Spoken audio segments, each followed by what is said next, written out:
This episode is no longer about the players. The report card series continues with the head coach, Mike Sullivan, coming up next on From the Blue Seats.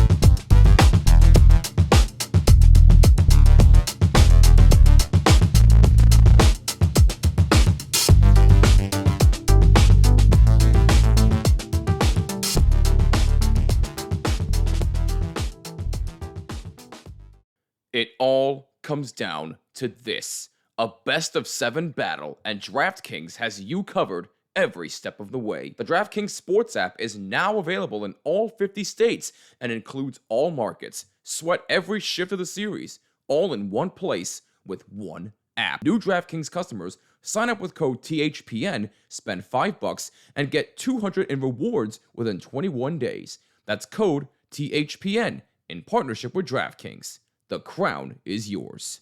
Bet with DK Sportsbook. Gambling problem? Call 1-800-GAMBLER. 1-800-MY-RESET. New York, call 877-8-HOPENY or text HOPENY. Connecticut, call 888-789-7777 or visit ccpg.org. On behalf of Boot Hill Casino in Kansas. Bet text pass-through may apply in Illinois. 21 and over. Void in Ontario. Event contract trading with DraftKings predictions involves risk of loss. Sportsbook bonus bets expire in 7 days. $50 in predictions dollars issued weekly for 3 weeks, expire in 1 year. Redeem one non-withdrawable reward. Availability varies. Predictions offer void in New York. Ends June 28. Terms at dkng.co/audio. What's going on, Rangers fans? My name is Jimmy Fanizzi, and welcome to yet another edition of From the Blue Seats, a New York Rangers podcast presented by DraftKings. I hope you're having a wonderful day. Follow us on X and Instagram at BlueSeats94 and use the hashtag BlueSeats to chat with us on any and all topics at hand. Send us fan mail as well from theblueseats@gmail.com. That's from theblueseats@gmail.com. Also, make sure you like and subscribe on YouTube and subscribe on all audio platforms, and be sure to rate us 5 stars. It would mean the world to us. If you have not seen the last episode of the report card series in which we discussed the defenseman, go click in the top right corner. If you're watching on YouTube, I'll leave a link down below in the description section if you are listening on audio. Make sure you check out the forward series as well as the goalies as well. Today, it is no longer about the players. Today, it is the second to last episode of the report card series. I do plan on making this a yearly thing. I've been enjoying doing this series so far, and I really do think I'm going to make this a regular thing every year once the season is over. If that's something you'd like to see, let me know in the comments down below and leave a like as well. Much appreciated. But with that being said, today it is all about the head coach, Mike Sullivan. So let's not waste any more time and dive right in. So as we all know, Mike Sullivan signed a 5-year contract to come and coach the New York Rangers after winning 2 Stanley Cups with the Pittsburgh Penguins. And he was definitely the hot name on the coaching market when the Rangers fired Peter Laviolette. I wanted Mike Sullivan. I thought that he was a great coach. He would have been a perfect fit for New York. I love his hybrid north-south system. I thought it would have been fantastic. And so far, it has paid dividends, but there were certainly a lot of struggles along the way for the head coach. I actually took down some notes once again on my phone here. Look, we all know Mike Sullivan was definitely scrutinized this year, but is he most to blame for this season? I'll give my answer in a little bit, but first, let's discuss the good and the bad of Mike Sullivan's first year with the Rangers. First, we're going to start with the bad, because we want to end on a positive note here. I'll give my grade at the end, obviously. Let's start with the bad. Obviously, we look at the offense. The Rangers ranked near the bottom of the league in 5-on-5 scoring and goals per game, which they averaged 2.61 goals per game, which is egregious. And not to mention, they've been shut out multiple times this past season. If I remember correctly, I think it was like over 10 times they've been shut out this year, which is unheard of. It really was amazing, their lack of scoring this year. 5-on-5, power play, penalty kill, you name it. Scoring was not there consistently. Is that on Mike Sullivan? Absolutely not. He does not score the goals. The players have to go out there and score. Now, was part of the reason a lack of scoring was there was because of some questionable line combinations by Mike Sullivan? I would definitely say so. He's had some questionable lineup choices, but hey, you know what? Every coach does that. Can we all agree on that? Even the coaches that are in the Stanley Cup final right now at the time of this recording, June 9th, Vegas and Carolina, they've made some questionable lineup choices. Everybody does it. I mentioned the lack of consistency, and not even just with the scoring department. They fail to jump out early. What I mean by that is there have been plenty of stretches where this Rangers team this past year has failed to come out fast, physical, and in your face. They start off the game slow. They do not come at you immediately.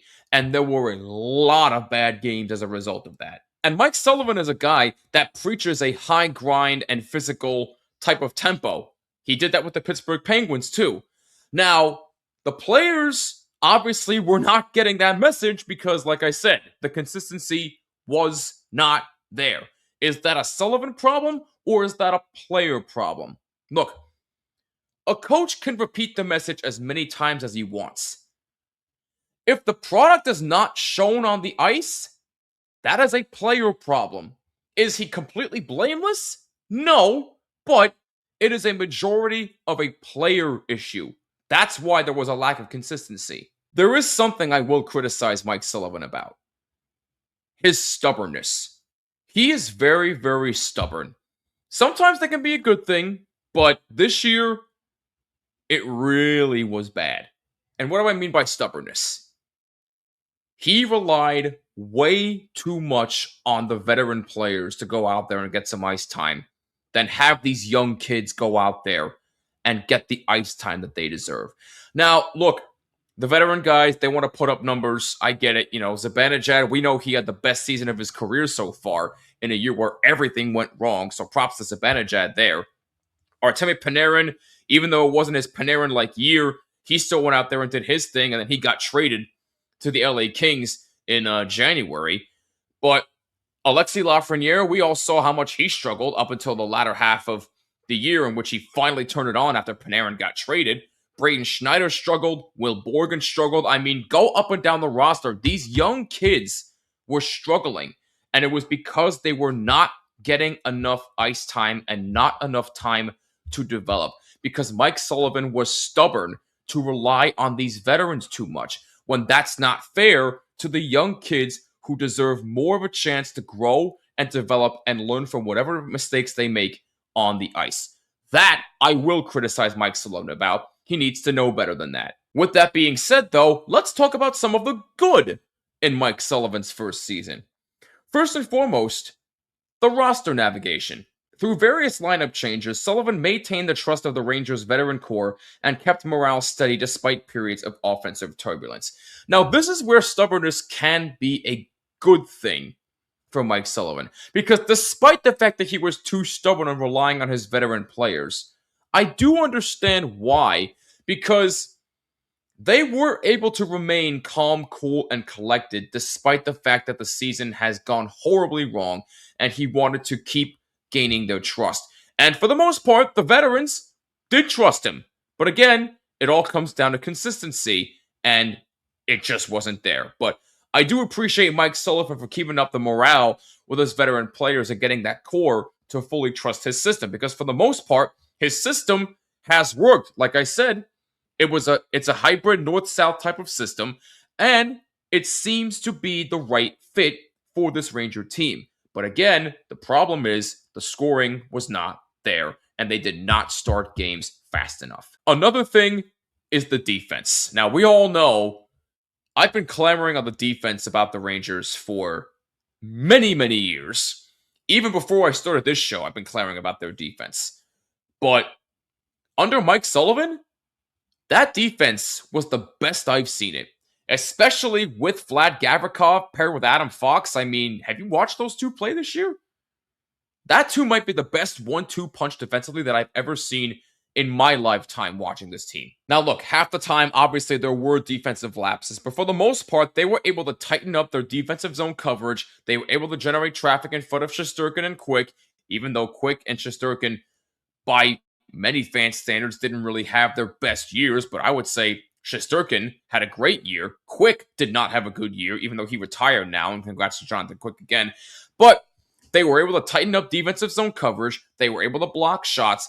They noticeably got better defensively as the season went on. So you got to give Mike Sullivan credit in that regard too. Overall, obviously there was more bad than good under Mike Sullivan's first season with the New York Rangers.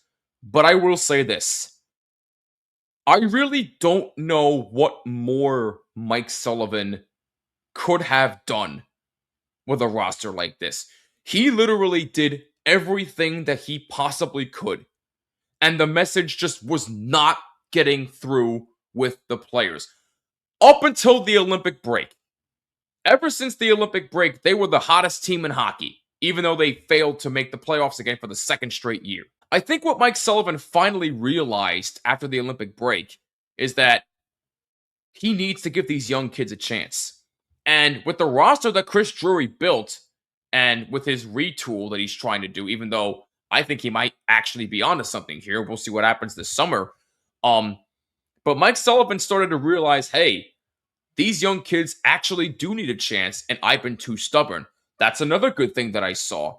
And you saw those young kids breathe new life into that team. Even though it was too little too late, they brought new life into that team. They started off games faster. They were scoring more consistently. They were physical. The defense got better. Everything was going right. Yes, there were still some lapses that we saw at the beginning of the year, but for the last few months of the year, you saw something different.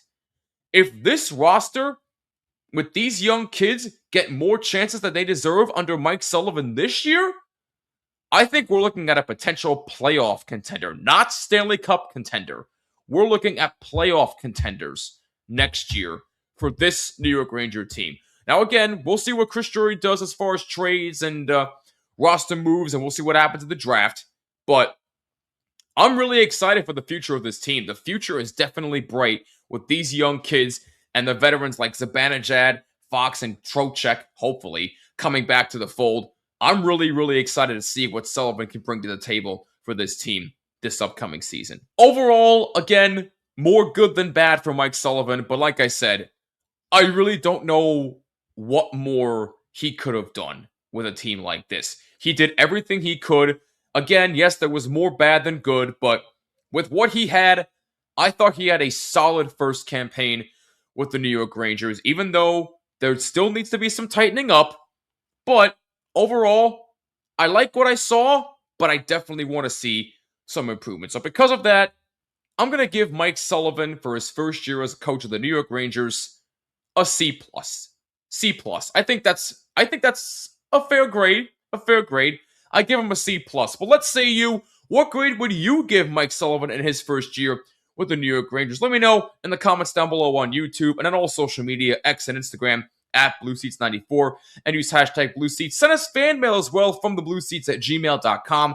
That's from theblueseats@gmail.com. Let us know what grade you would give Mike Sullivan in his first year with the New York Rangers. Make sure you follow us on social media as well at BlueSeats94, and like and subscribe on YouTube and hit that bell so you're notified of all episodes. And subscribe on Apple, Spotify, YouTube Music, wherever you listen to your podcasts. And be sure to rate us 5 stars. It would mean the world to us. Next time, the report card series concludes with the GM, Chris Drury. I know you're all waiting for this one.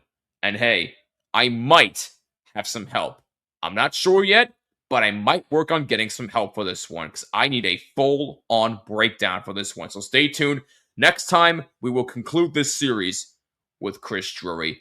But, like I said, for Mike Sullivan, I give him a C+. Let's hear from you. I'm Jimmy Fanizzi. This is From the Blue Seats, a New York Rangers podcast. Go Blue Shirts, and we'll catch you next time. Peace!